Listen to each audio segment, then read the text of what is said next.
So welcome po to our again, good evening po ma'am sir and welcome to our review proper. Our topic today is all about numerical reasoning and this this topic is intended for your uh, examination which is your NAPOLCOM examination po. So our topic today is all about different kind of numerical which is yung mga basic mga basic na katanungan po na tinatanong during examination, like for example the PRB or yung percentage rate and base, including the ratio, fraction, um, yung finding the value of x, yung proportion and other related topic po in numerical reasoning. So I'll give you another 5 minutes, no? Before we start. Hintay lang po natin yung iba. I know that all of you are already na po having your own notes para po makapagsulat po kayo since ito po ay medyo masakit sa ulo. Alam naman po natin na ang math ay isa sa masakit sa ulo, no? But still, I will do my best para mas ma-internalize po ninyo itong topic po natin. Okay? So, if you have any question po, don't forget to chat, no? Sa chat box po tayo mag-message, no? Kasi you are not allowed to speak since this is a recording lecture po para po magamit po ninyo at mabalik-balikan po ninyo during your examination. So our first topic po is all about PRB. Same approach po ba sa discussion ng naunang topic sa numerical reasoning? Um, kung kayo po ay naging student ko na before, ito din po yung mga tinuturo ko, but still may additional info po, no? Pero kung bago lang po kayo sa mga naging student ko, no? Makinig po kayo mabuti and I will do my best para ma-internalize po ninyo itong um, topic po natin. Okay? So, again, ang numerical reasoning po is also used in civil service, FOE, penology, and other related topic in other examination. Okay? So, let us start with PRB po muna, no? So, I will give my file. Makinig po kayong mabuti. PRB. So, PRB stands for percentage rate and base, no? Ito yung mga usual na itinatanong po kapag tayo ay nag-a-apply ng mga dito trabaho, no? Ibibigay ko po yung unang topic kay Sir, PRB.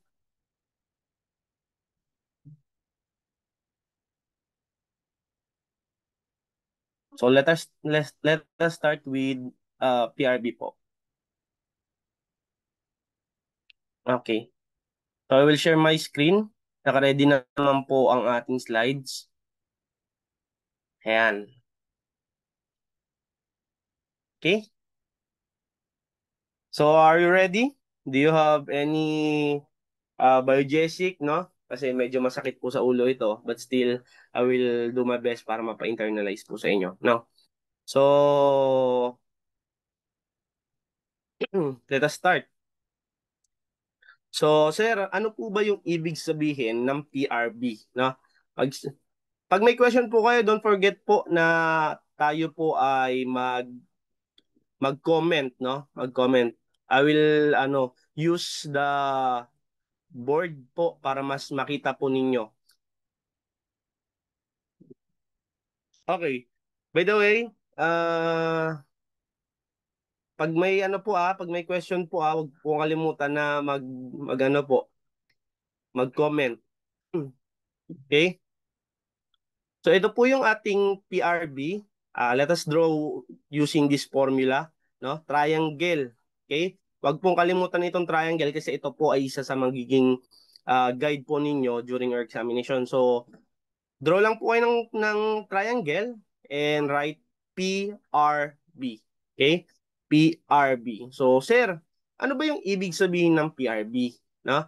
So, pag sinabi pong PRB, ito po yung ginagamit po natin para hatiin or bigyan po ng maayos na separation or paghahati-hati ng bawat value ng isang pera. For example, so pag sinabi ditong percentage, ang mga usual na question po nito during examination is how much, how many, and we will use the formula of P, wait lang po P percentage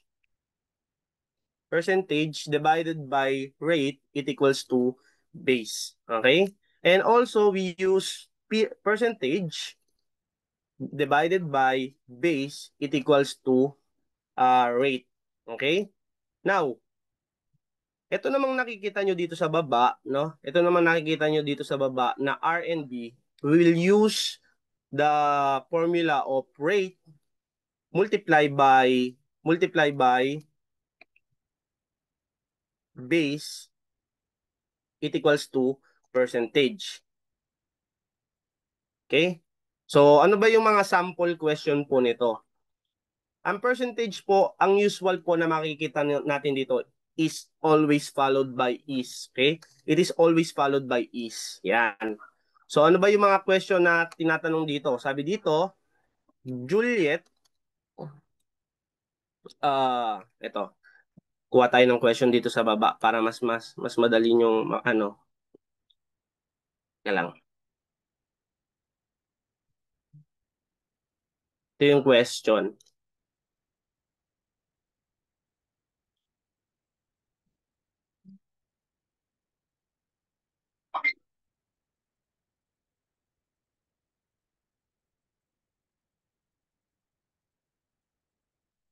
Okay.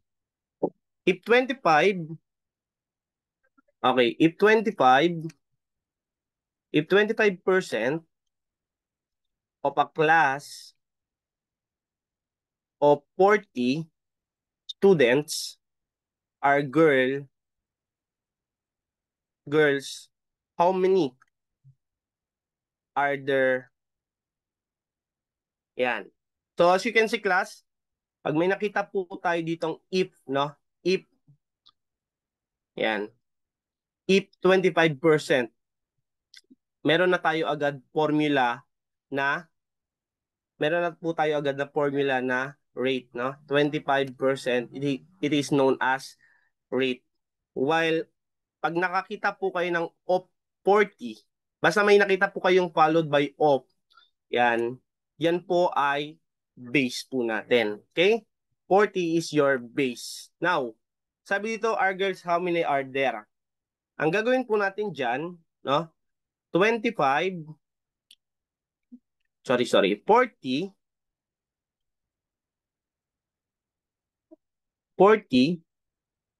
multiply by 0.25. Okay? So, i-convert po ninyo yung 40 into decimal point, no? Yung 25% into decimal point, no? So, meron na po tayo ditong 40 times 0.25. Now, paano pong gagawin natin dyan? 5 times 0, 5 times 0, that is 0. 5 times 40, that is 20. Okay? So, 2 times 0, that is 0. And 2 times 4, that is 8. Okay? So, i-ano lang po natin yan. I-compute lang po natin yan. Addition. 0, 0, 10. Okay. How many decimal point po yung natitira? So, ang gagawin po natin, from, ilang decimal point po ang i-move natin? Ilang decimal point po ang i-move natin? Dalawa, no? 1, 2. Okay? So, dalawa po ang i-move nating decimal. 1, 2. So, the correct answer should be 10. Okay? The correct answer should be 10. So, hindi yan 10% class kasi hindi naman rate po ang tinatanong, percentage. So, the value of 40, no, is 10. Another question, another sample, no, another example. Another example, teka lang. So, wag kalimutan yung PRB ha. Wag kalimutan yung PRB. Lilitan ko lang. PRB. Yan.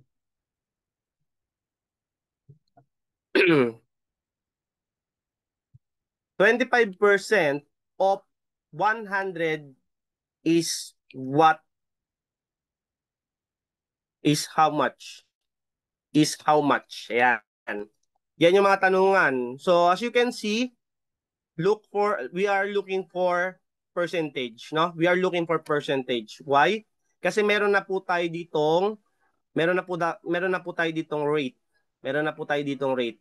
Pag nakakita po kayo ng ganitong simbolo na percentage sign, no? That is considered as rate. While kapag nakakita po kayo ng op followed by op, that is your base. That is your base. Okay? Is how much. So ang tinatanong ilan, no? So ang gagawin po natin dito, ko-convert po natin 'yan R multiply by B, it equals to P. So, nakuha na po natin yung formula. So, meron na tayo ditong 100 times 0.25. Okay? So, 5 times 0, 0, 5 times 0, 0, 5 times 1, it equals to 5. 2 times 0, 0, 2 times 0, 0, and 2 times 1, that is 2. Okay? How many decimal point po ang move forward natin? Always remember, kung ilan po yung nandito sa baba, yun po yung decimal point na i-move forward natin. Okay? So, 5, 2. So, ilan po? 1, 2. 1, 2. Ibig sabihin, sa kabuuang 100 pesos na pera ni Juliet, no? Sa kabuuang pera ni Juliet, meron daw 25%. Ilan daw yung 25%? Ang 25% po ng 100 ay ilan? That is 25. Okay, that is 25. Okay? So another question, another question. Another question. Okay? Para mas pahirapan natin yung sarili natin. Yung lagyan natin ng mas mahirap na katanungan.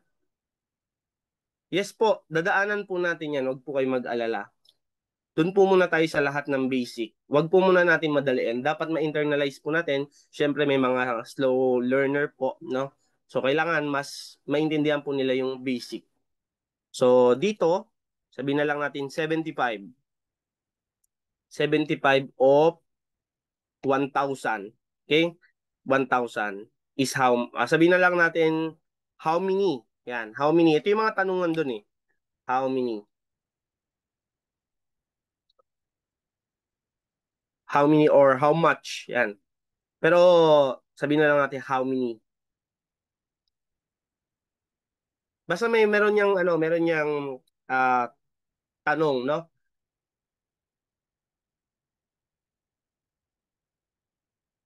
So dito, meron na po tayo ditong 75%, no? That is your rate. And op, it is always followed, yung base natin, it is always followed by op. So meron na tayong R multiplied by B, it equals to P. So sabi dito, 1,000 multiplied by 0.75. 0.75. Yan. So, 0, 0, 0, 5 times 1, that is 5. Okay?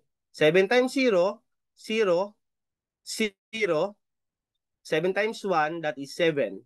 Okay? So, add na po natin. 0, 0, 0, 5, and 7. How many decimal point po ang i-move forward natin? Dalawa. 1, 2. 1, 2. Ibig sabihin, sa isang libong pera ni Marco, no? Sabihin na lang natin si Marco, ilan daw ang 75% ng kanyang binayaran, no? Or how many? Ilan yon? 750 pesos. Okay? Okay? Let us, ano muna, try to answer muna. Try nyo sagutan to, class. Try nyo sagutan to.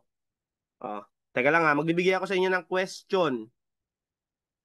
Try to answer this question muna, class.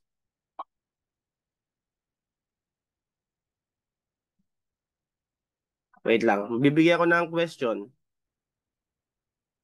What is 20% of 150? Yan. Try to answer muna. Next. Number one question yan ha. Number one question. Number two question. Number two. What is 75% of 240? Yan. Ano pa? What is, number three, what is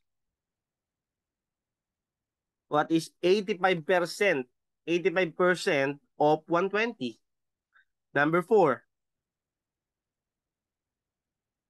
Number four, if 40% of a class of 50 students is girls,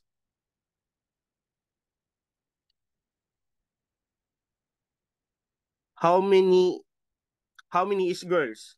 How many is girls are there? Yan. Number 5, last question for percentage bago tayo mag-proceed sa base. What is 10% of 500? Ayan, napakadali lang niyang class. Try to answer bago tayo magsunod,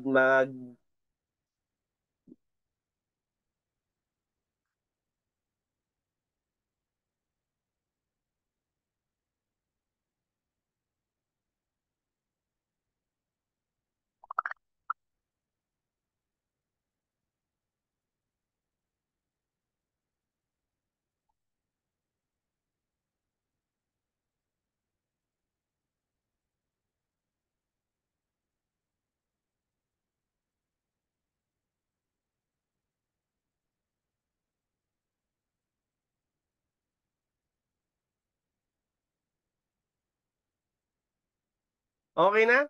Let us try to Okay, let us try to answer, no? Let us try to answer, oh. Dito na natin sagutan. 150 times 0.20%.